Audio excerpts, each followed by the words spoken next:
Régisseur, parfait. OK. Bonsoir tout le monde. Alors, bienvenue à cette assemblée publique de consultation qui est en mode hybride. Et aujourd'hui, on est le 19 septembre 2024. Il est présentement 19 heures. Donc, nous allons procéder à l'ouverture de l'assemblée publique de consultation. Mon nom est Cécilia Macedo. Je suis présidente du conseil municipal et conseillère du district de Marigot. Donc, merci aux citoyens et citoyennes qui se sont déplacés pour être ici avec nous en présentiel et bonsoir à ceux et celles qui sont à distance.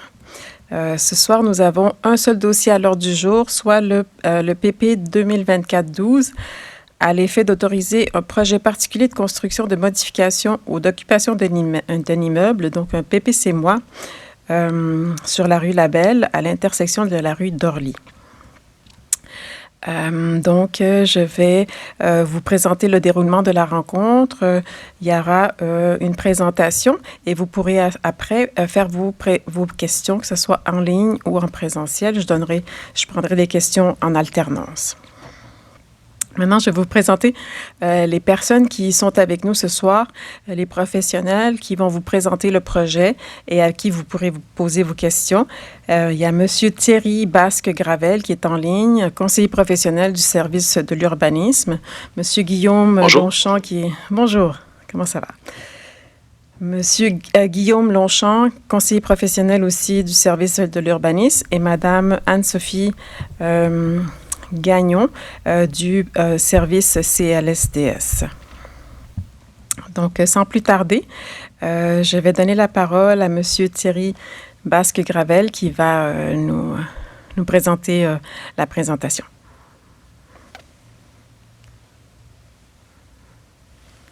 Parfait. Merci beaucoup, Madame la Présidente.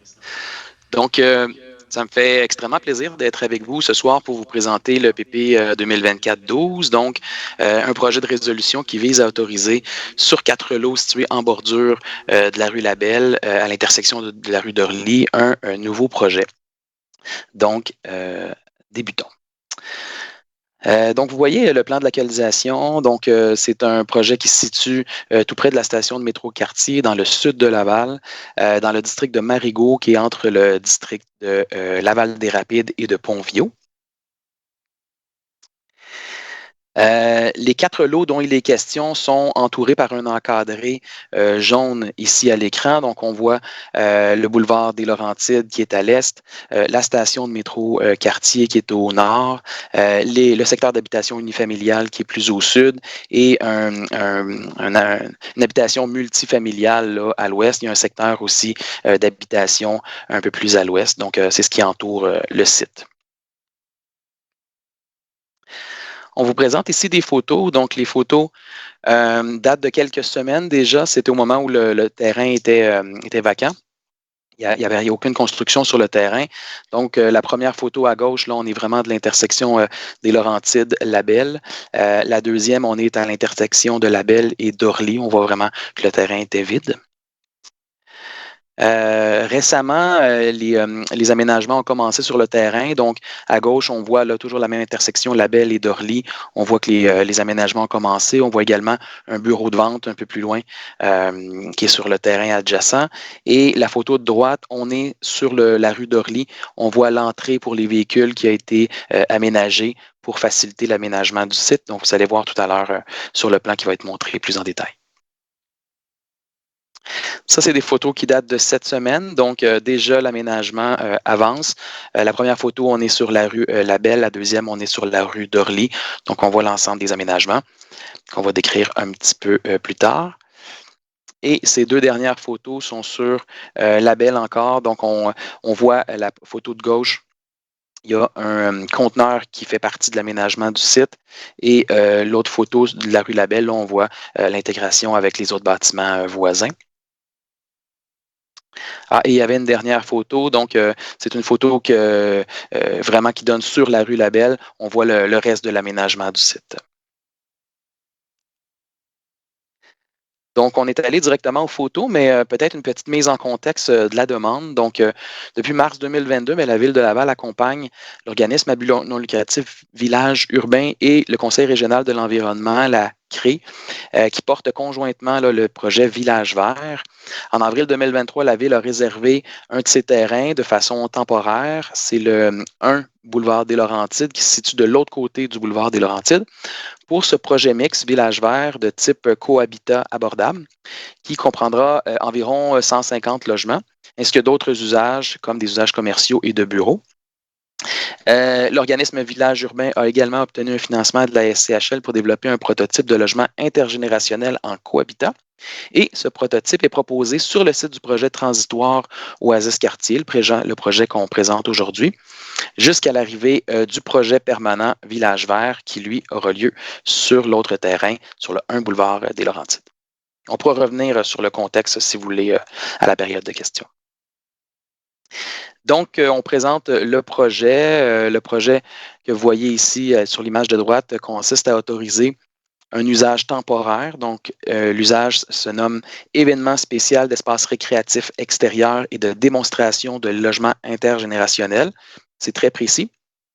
Et ça pour une durée de 5 ans. Les travaux, évidemment, c'est d'aménager un espace éphémère récréatif extérieur et de construire un bâtiment temporaire qui servira de démonstration de prototype de logement intergénérationnel. On peut voir le bâtiment en B là, qui est assez évident sur le terrain.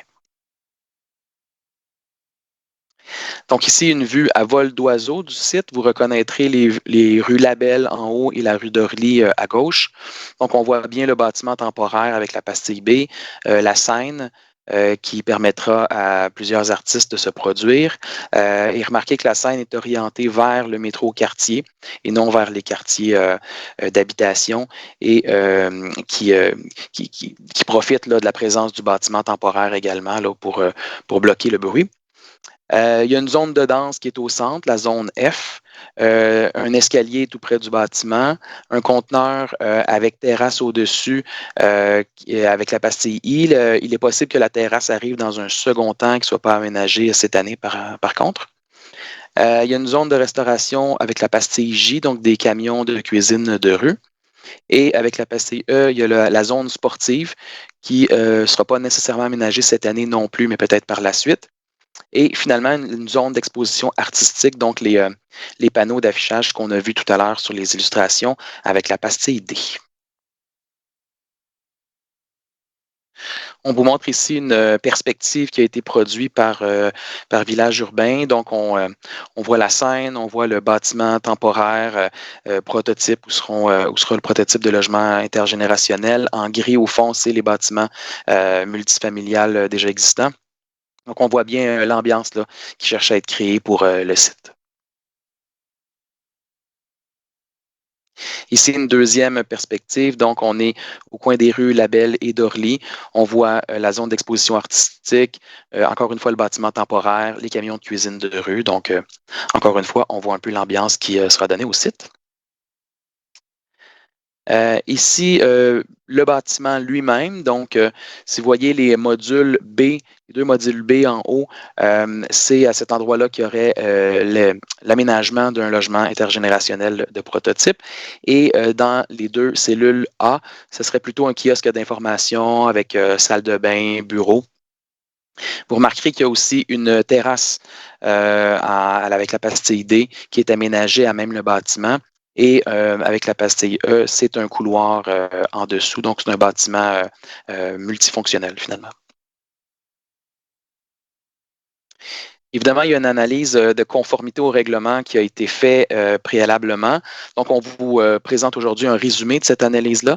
Au niveau de la planification du territoire, le projet est compatible avec les objectifs du schéma d'aménagement et de développement révisé, le SADR. Le projet s'inscrit aussi dans la vision du PPU quartier. Et il respecte les intentions du type de milieu T6.3 du Code de l'urbanisme qui favorise de l'animation du secteur et la dynamisation. Au niveau de l'opportunité, l'usage temporaire est innovant par sa proposition de prototype de logement intergénérationnel et aussi par son mode de tenure, le cohabitat. Puis l'animation de ce site permettra de dynamiser le quartier. Au niveau du milieu environnant, évidemment, il y a une grande quantité de cases de stationnement qui sont disponibles à proximité avec le stationnement du métro quartier, dans le stationnement sur rue aussi. Et le site est facilement accessible en transport en commun. L'aménagement du site permet également d'atténuer le son provenant de la scène lors de spectacles, comme j'expliquais là, avec l'orientation de la scène et la présence du bâtiment éventuellement. Quelques mots sur le zonage actuel. Donc, la zone au Code de l'urbanisme, c'est la zone T6.3-5582. On voit sur l'image de droite que la zone prend les propriétés de chaque côté du boulevard des Laurentides. Dans cette grande zone, les usages principaux autorisés sont l'habitation, le commerce. Il y a d'autres usages, mais principalement, c'est ces usages-là. La hauteur des bâtiments principaux autorisés est de 2 à 10 étages. Donc, c'est des bâtiments de fort gabarit. Et les marges d'avant sont de 0 à 3 mètres. Donc, on sent une implantation près de la rue. On sent une volonté de transformation dans ce secteur-là parce qu'on est tout près de la station de métro quartier. Donc, voilà un peu les intentions là, du type de milieu.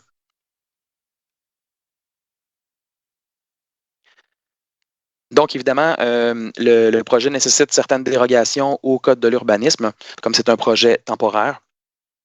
Évidemment, techniquement, il faut aller permettre l'usage temporaire que j'ai nommé tout à l'heure, là, événement spécial d'espace récréatif extérieur et de démonstration de logement intergénérationnel, de façon conforme à un usage temporaire qui existe déjà au Code de l'urbanisme, qui est événement spécial ou foire, spectacle extérieur, festival, fête populaire, marché de Noël, fête foraine et cirque. Vous remarquerez qu'on ne reprend pas le même libellé pour justement limiter les usages possibles sur le terrain, pour ne pas nécessairement ouvrir le terrain à plusieurs usages dans le futur.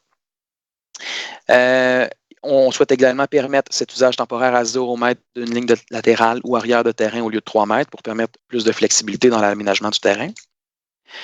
Permettre l'usage temporaire pour une durée maximale de 5 ans à compter de l'entrée en vigueur de la résolution de PPC-MOI au lieu de 2 périodes d'exploitation d'au plus 25 jours. Les 2 périodes de 25 jours, c'est les périodes qui sont autorisées d'office pour les usages temporaires dans le Code de l'urbanisme. Et ici, il y avait un besoin plus grand pour exercer l'usage finalement. Permettre l'implantation d'un conteneur accessoire à cet usage temporaire à au moins 1 mètre d'une ligne latérale ou arrière de terrain au lieu de 3 mètres. C'est le conteneur que vous avez vu sur les photos. Donc, voilà, ça pourra le permettre. Permettre un bâtiment temporaire accessoire à cet usage temporaire d'une hauteur maximale de 8 mètres au lieu de 7. C'est le bâtiment temporaire qu'on a vu. Donc, la hauteur permise va être un peu plus élevée. Et permettre l'installation ou la désinstallation d'un kiosque, d'un bâtiment, d'une roulotte ou d'un conteneur temporaire à l'intérieur de la période autorisée pour cet usage temporaire. Dans notre cas, c'est 5 ans. Et ce, sans que les délais maximaux prescrits aux articles 307 et 310 du règlement numéro CDU1 ne s'appliquent.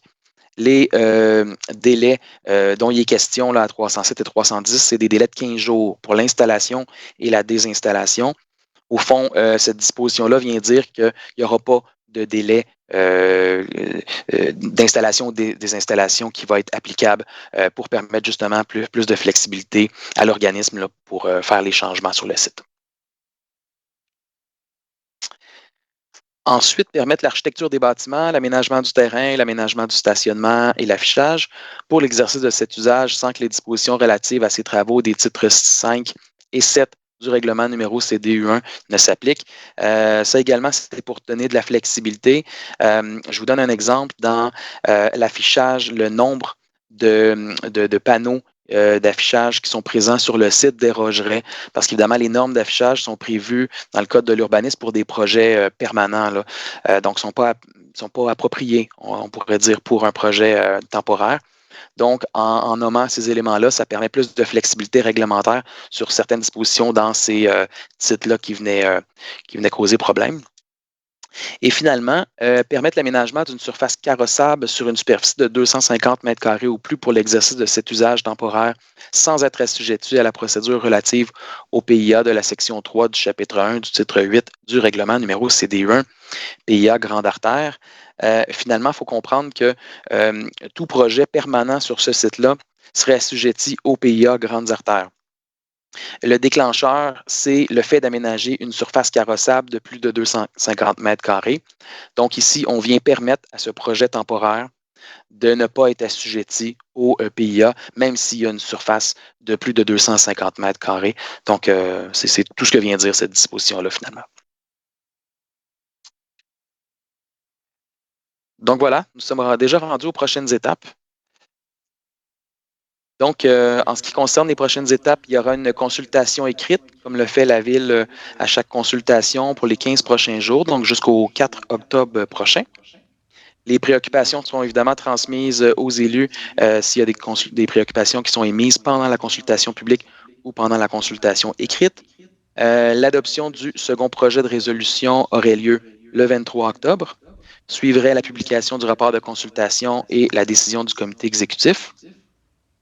La fin pour les demandes d'approbation référendaire serait le 5 novembre et ainsi l'adoption de la résolution finale de PPC-MOI le 13 novembre pour une entrée en vigueur de cette résolution le 19 décembre prochain. Le fonctionnement de la consultation écrite, donc dans les 15 prochains jours, l'enregistrement de la consultation virtuelle, le projet de règlement seront disponibles. Vos questions, commentaires, avis écrits peuvent être envoyés à l'adresse que vous voyez à l'écran. Et il est bien important de noter que tous les commentaires écrits seront rendus publics, donc évitez d'insérer des informations confidentielles ou des renseignements personnels dans vos commentaires. En ce qui concerne la demande d'approbation référendaire, il sera possible de déposer une demande d'approbation. Elle devra viser des éléments bien particuliers du projet qui vous est présenté, donc soit le nouvel usage autorisé ou les conditions liées à l'exercice de cet usage, l'implantation du nouvel usage autorisé ou de ses bâtiments et équipements, ou la hauteur d'un bâtiment. Le processus d'approbation référendaire, c'est un processus qui se fait en 3 étapes. Donc, d'abord, il y a la demande de participation à un référendum. Ensuite, il y a la tenue du registre et finalement, le scrutin référendaire. On vous présente ici une carte des zones au plan de zonage où des personnes pourraient déposer une demande d'approbation référendaire. Donc, vous voyez en gris plus foncé la zone concernée qui est la T6.3, 5582, et vous voyez toutes les zones alentours. Donc, ce plan sera disponible sur le site web de la Ville. Vous pourriez le consulter sans problème. Évidemment, pour toute question concernant la procédure d'approbation référendaire, on vous recommande de contacter le service du greffe. Leurs coordonnées sont disponibles sur laval.ca dans l'onglet « Administration municipale ». Pour le plan dont je viens tout juste de vous parler, il est disponible sur laval.ca dans l'onglet « Citoyens » et dans l'onglet « Urbanisme et habitation ». Et voilà, donc je vous laisse la parole, Madame la Présidente, pour la suite de la présentation. Merci beaucoup, Monsieur Basque-Gravel, pour la présentation. À titre d'information, on revient donc un peu sur la charte de participation. Je vous rappelle que nous sommes là pour vous écouter. Ça fait partie de notre politique de consultation et de participation citoyenne qui a été adoptée à l'unanimité par le Conseil municipal en avril 2021. Cette politique définit aussi les rôles de chacun. Donc, le conseil municipal et l'administration s'engagent à être à l'écoute des Lavallois et Lavalloises, à recevoir et analyser les avis des participants pour une meilleure prise de décision. Et nous sommes donc là ce soir pour vous entendre et vous écouter.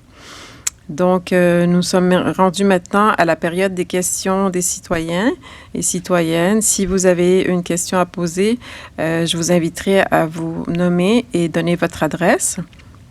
Et si vous êtes à distance, vous pouvez maintenant lever la main pour qu'on vous donne un tour de parole.